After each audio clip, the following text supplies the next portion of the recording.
Greetings. This is now a new impromptu part of the documentary All Lives Matter. And it's impromptu and it's unexpected and sudden because it was triggered by several events that happened in the last 24 hours. Part of it is the fact that I'm not sure what I'm going to be doing tomorrow night at 11, so I'm not sure if I'm going to have the Saturday Night live, and I might need something pre-recorded, which might be this to put. But also it's because I was given the most insane explanation as to why I'm not supposed to use what I'm using, not supposed to do what I'm doing because it might be offensive to certain audiences, the term All Lives Matter. Now the fact that the term All Lives Matter can actually be considered offensive in itself is one of the worst offensive expressions to make. Now I get it, but I also get the difference between being a white, otherwise considered privileged North American and saying that would be offensive, but coming from someone who comes from a long line of people that have been persecuted since they've been created, and there were every single moment of every single day in this state of Israel, which is supposed to be some kind of homeland for some kind of people with some kind of protection. There's not a moment of living in Israel where especially people that are considered Jewish aren't under constant threat 24 hours a day, 7 days a week, every single moment living in this country, which is why there's such a high military and police presence all the time, which is why there's such high security issues. There's not a moment outside of Israel where a person who is identifiable as a Jew, possibly one way or another, even if he isn't considered a Jew by Jewish law, he's still under threat 24/7 all the time because of anti-Semitism and other reasons. So for a person who's been going through this their whole lives, where myself being born to a Holocaust survivor, I'm a second generation Holocaust survivor, there's actually a clinical term for the syndrome that it puts on a person when you are a second generation to a Holocaust survivor. For me to be told that using the expression all lives matters could be offensive to others is the most insane, discriminatory, offensive expression. So because of that, I had to do this impromptu all lives matter expression, because you see, this is a typical day on Friday in the heart of Jerusalem, the world capital of the state of Israel and the people of Israel, and really of all the people, because the people of Israel were meant to be a light unto the nations, never at the expense of other people. Now I'm not talking about what is now and how it's interpreted, but people have to understand that life in Israel, there's no higher guarantee of coexistence in the world, anywhere in the entire world, not in Canada, not in the United States, not in any European country, not in Australia, definitely not in any British-controlled country. In Israel is the highest level of freedom of rights to everyone, with the most self-discrimination against the actual Jewish citizens of the country, because they have the most civil obligations, the least amount of benefits.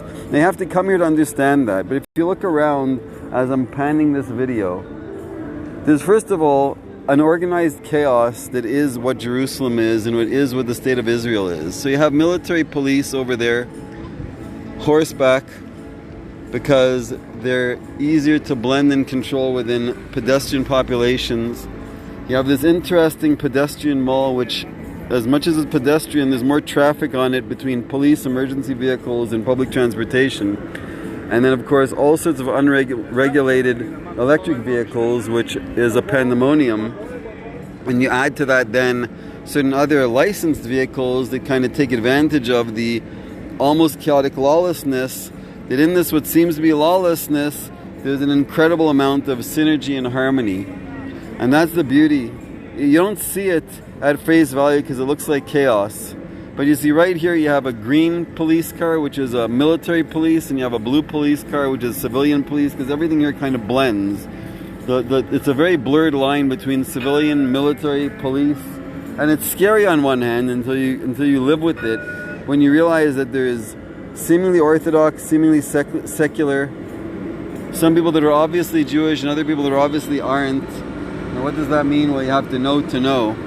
But at the moment you can't see the cross-population, but there are all sorts of walks of life from all over the world, from all sorts of every background that coexist here. So Friday is the beginning of this strange long weekend Sabbath where everyone gets one day off. Muslims get Friday off.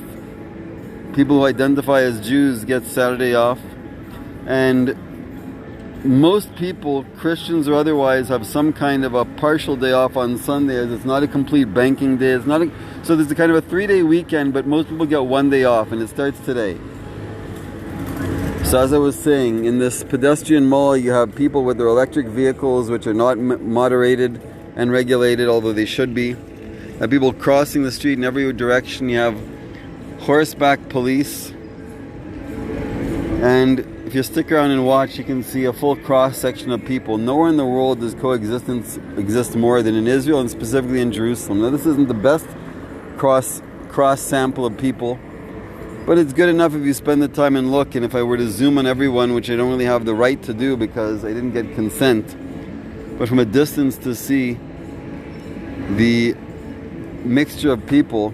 I mean, across the street there, of course, we can see somebody, whether she identifies as Jewish or not isn't the point, but there's every walk of life you can imagine. Again, if you spend the time to see, there is the light rail where you missed the writing in Arabic, in English, and in Hebrew to give everyone full service.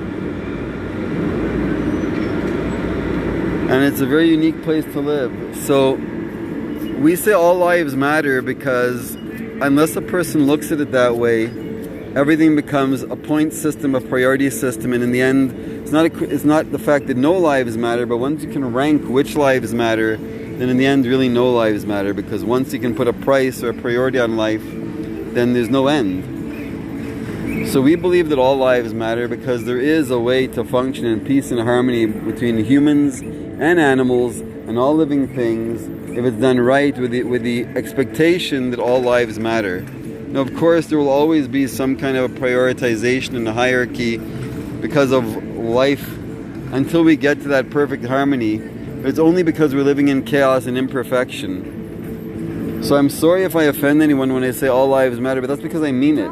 It's not because I mean it at the expense of any one particular group of people that is being more subjugated than others. Because with all due respect, there's more than one people in the world that are continually being persecuted. There are entire Muslim communities in China that are being completely wiped out in genocide. There's other communities in other countries that people don't care about, they're not in the news, and that they're constantly being threatened with genocide. And there's a constant threat all the time from one people to another that makes it that, again, depending on which side you are of whatever argument, then really no lives seem to matter except for the one that you decide to pick at any given time. Whether we're discussing speciesism when it comes to animal farming, or whether we're talking about the class system and minimum wage is below minimum wage in most Western countries that enslave people so that nobody gets free rights and will, there's no end to the discussion. So I'm sorry that I offended certain people. I don't mean to. If people were to listen to what I'm saying, people should take no offense. And if you have any kind of issues with what I'm saying, please bring them up with me. I'm happy to discuss it with you. And we'd even be more happy to have it in a live discussion where we can discuss this, not debate this, but discuss this openly and peacefully to come to resolutions and not resentment behind the scenes because somebody might have used an expression that somebody else coined to be proprietary, trademarked, or otherwise sensitive for no reason. Because anyone who doesn't want to say all lives matter and wants to pick which lives matter more now than others, I have a problem with that personally. So I invite you to this show, whether you want to do it live, pre-recorded, edited through text, however you want to do it. I'd like to have this discussion with you, how you can take offense to all lives matter. And I welcome you to whatever forum you want to discuss this. So for the meantime, I'm going to wish you peace out, infinite love and gratitude. I only want goodness, forgiveness, peace, love, hope for everyone, because only with forgiveness and hope we have a chance of having a peaceful future. And on that happy note, I wish everyone a restful and peaceful Sabbath and long weekend, whether you celebrate on Friday, Saturday, Sunday, or any other day of the week, or all the days of the week. I wish everyone all the best. We should find the places that we have in common and the issues that we can agree upon, not always look for reasons to argue. And with that happy note, I wish you all infinite love and gratitude, and I bid you farewell for now.